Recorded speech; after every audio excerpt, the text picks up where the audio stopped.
197. The virtues and the gifts. Presence of God. Teach me, O Holy Spirit, to remain in an attitude of continual attention to your inspirations, and of perpetual dependence upon your impulses. Meditation. 1. St. Thomas teaches that the gifts of the Holy Spirit are given to us as a help to the virtues dona sunt in adjutorium virtutum. This is a very meaningful expression. Note that we receive the gifts to help the virtues, not to substitute for them. If the soul does its best, seriously applying itself to the practice of the virtues, the Holy Spirit, by means of the gifts, will complete the soul's work. To make the gifts operative, then, personal activity and application are essential. The whole Catholic tradition places them at the starting point, for if a soul is seeking God, its beloved is seeking it much more. He attracts the soul, and causes it to run after him. JCLF 3:28. Although the assiduous practice of the virtues will not suffice to bring the soul to God, the manifestation of goodwill implied by this practice is very necessary. The sailor who is anxious to reach the port does not lazily wait for a favorable wind, but begins at once to row vigorously. Similarly, the soul, who seeks God, while waiting for Him to attract it, does not abandon itself to indolence. On the contrary, it searches fervently on its own initiative, making efforts to overcome its faults, to be detached from creatures, to practice the virtues, and to apply itself to interior recollection. The Holy Spirit perfects these efforts by activating His gifts. Thus we see how erroneous is the attitude of certain souls who remain too passive in the spiritual life, failing to exert their own initiative, to advance in holiness, and to meet God. These souls are wasting their time and easily exposing themselves to deception. It is necessary to take up the task vigorously, especially at the beginning of the spiritual life. Only by so doing can one hope to have the aid of the Holy Spirit too. Generally, at the outset of the spiritual life, the influence of the gifts, although never wanting, is rather hidden and rare. At this time, the soul's initiative, the active exercise of the virtues and prayer must naturally predominate. But as the spiritual life develops, according to the measure of charity, the influence of the gifts increases too. If the soul is faithful, this influence gradually becomes stronger and more frequent until the soul's own initiative is eclipsed by it. Thus, under the direction of the Holy Spirit, the soul attains sanctity. From the foregoing it can readily be seen why, from the very beginning, we must acquire the habit of being both active and passive in our journey toward God, making efforts, yes, but at the same time trying to be attentive and obedient to the whisperings of the Holy Spirit.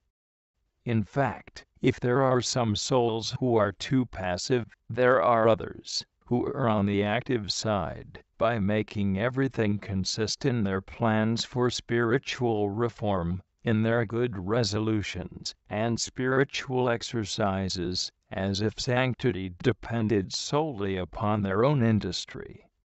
They depend too much on their own strength, and too little on the help of God. Such souls run the risk of misunderstanding the inspirations of the Holy Spirit, of stifling His impulses, and consequently, of getting tired without reaching the goal. tractability, docility, and surrender are needed. Their minds must become more tractable in order to recognize the interior inspirations of the Holy Spirit. Their wills must become more docile that they may carry them out. They need the spirit of surrender in order to let themselves be led by paths which are obscure, unknown, and contrary to their own liking. No one can be his own teacher of sanctity. There is only one teacher, the Holy Spirit. To remain in His school and to be wholly dependent upon Him implies a twofold task: the active striving to correct our faults and to acquire virtue, and the interior attentiveness to His inspirations. Herein lies the true purpose of the gifts.